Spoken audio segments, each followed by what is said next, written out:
Hey friends, and welcome back to my channel. So today I'm actually going to take you through our March budget. I have it right here in my hands. I do a Google Sheets budget. It's the easiest way for me to stay accountable and in my budget every single day. My husband and I use this all the time. You can also actually purchase this exact template on Etsy for $5. I have that link down below if you ever are interested. It's a perfect beginner budget sheet in my opinion. So if you're ever interested in purchasing that, that link is always down below. But let's get into our March budget. Really wondering like how much of a bird's nest my hair looks like right now, but it's Sunday, okay guys, and this is just what's happening today. Let's jump into the budget. So as you can see right now, it is actually March 1st today, so I already had a couple of bills come out, which is why this number over here is different than this number. So currently we are expecting to bring in just over $6,000 this month, which is actually just a tiny bit less than last month, which is funny because I got a promotion. So I have been fighting with my job now for almost 8 months to get paid for the work that I have been doing, and it finally went through. I didn't get the back pay that I had asked for, unfortunately, but I did get a little bit of a boost, which I am very grateful for. However, my husband's income took a hit coming into March, so we're budgeting it much lower and hoping that he just makes over that. So with that, brought in about just over $6,000 this month. All of these expenses are always the same. So the only one that went down was our car insurance. It went down about $6 actually, which is pretty cool. And then all of the rest of these expenses always stay the same. Our rent, Ben's disability insurance, renter's insurance, Canva, Libsyn, iCloud, Netflix, car insurance, internet, and phone bill. This phone bill is just mine. Ben's phone bill is actually taken out of his work budget. So that is what we're anticipating there. Then moving on to the worst section of the budget, which is all of our debt. We have quite a bit of debt, as you can see. It doesn't change very much, but it hopefully will start changing in the next year or two, and we can start getting rid of some of this stuff. As you can see, our my Capital Credit Union loan is actually continuing to go down, and it's getting lower and lower. But some of these other, credit cards are more worrisome than this loan. So we're probably going to try to attack this section before we attack things like the credit card loan, student loans, anything like that. But so we pay almost $2,000 a month in debt, which is awful, and it's just awful. So moving on past the sad section, if we move on to variable expenses, these are kind of the areas that change quite a bit, obviously being variable expenses. As you'll see when I go through my February budget recap, our variable expenses were like way off in the last month. And I explain this in every video, but basically I always budget very low because I have a fixed income, but then I also have variable incomes, whereas my husband is entirely variable income. So just meaning at any point, if one of his clients doesn't want to train with him that month, if he gets new life coaching clients, then his income goes up. If we have other things that come through, it just changes every single month. So we never have like a set amount, at least as of the last year or so. So that's kind of what happens there. So we always budget very low, and then I will go over budget in a lot of these categories because about mid-month I know if we're going to be able to make more than I budgeted. So I always get a lot of comments about that, but we'll talk about that in the February recap. Groceries, I popped this up to $400 this month. We have been consistently going over the $300 budget that I've been giving us. Again, if you haven't watched this channel before, we purchase most of our groceries with a cash budget that we have that comes in, a cash income, that I don't track in here because it would just be too confusing. Ally, which is the bank that we use, you can't deposit cash, which is like the only thing that's kind of annoying. So we just keep that income outside of the budget and use that for food every month. And usually we have enough to cover it, but we pay for things like ButcherBox, which is $150 a month, which we're actually going to be canceling to see if we can save some money.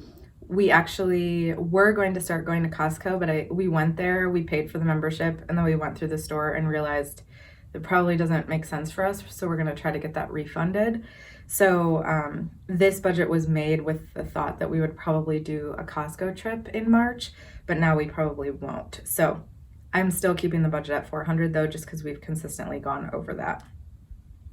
Moving on, my supplements and medications, $200.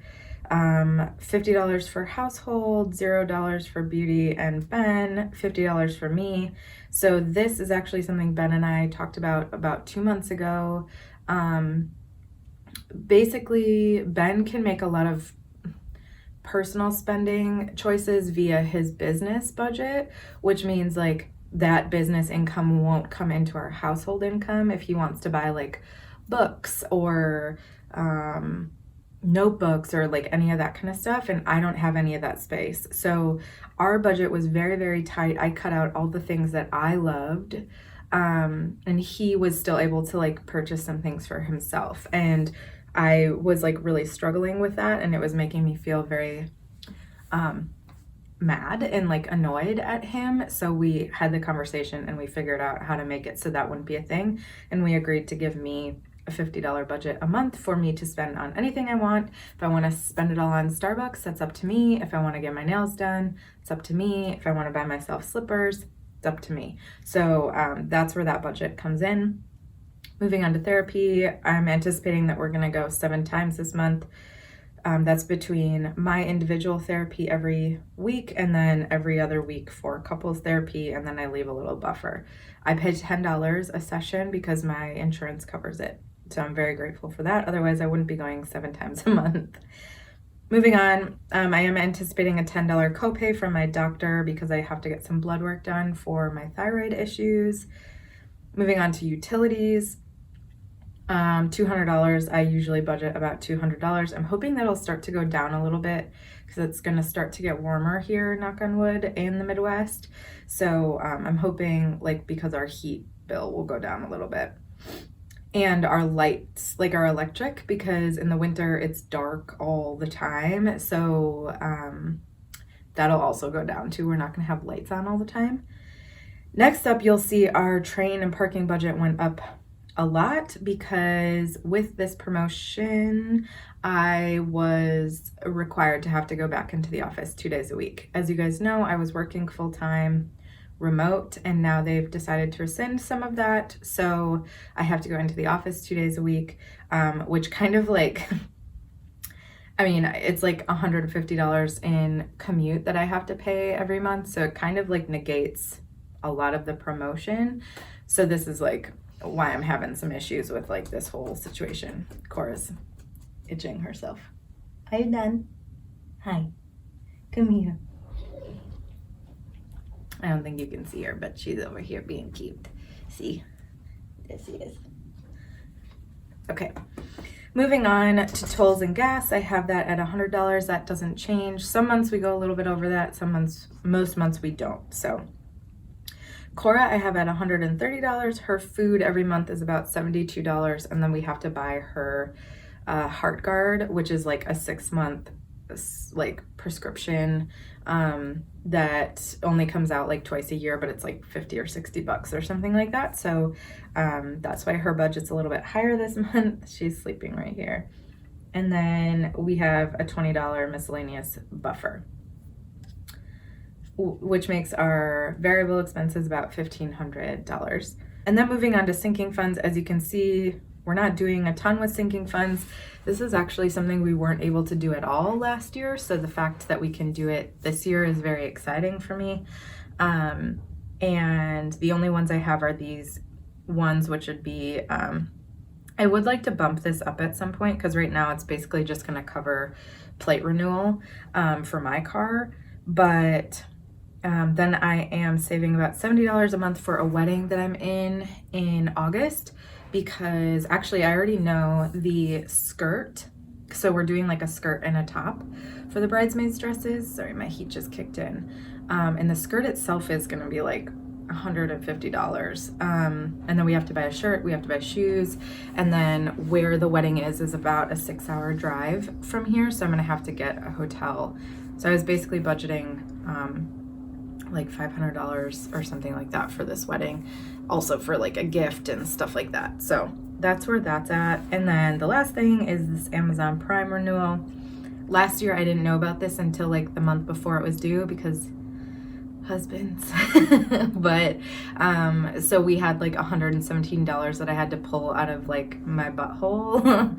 And so this year I'm being smart about it and putting $10 aside every month, so that isn't like a random cost that we have to deduct in December, which is also like a pretty expensive month with gifts and travel and stuff. So with that, we are anticipating spending about $6,137.76 of known income. So that does leave us with a little bit of a buffer here. I've been doing that recently just because it makes me feel better to know that there's just a tiny little bit of a buffer in there in case there's an issue. And then we'll go from there. So that is what our March budget is looking like. I hope that you guys enjoyed this video. Make sure to give it a thumbs up and to subscribe if you haven't already. I do all kinds of finance, health and wellness, productivity, lifestyle videos over here. So I hope that we can continue to grow this channel here in 2020, and I will see you in the next video. Bye.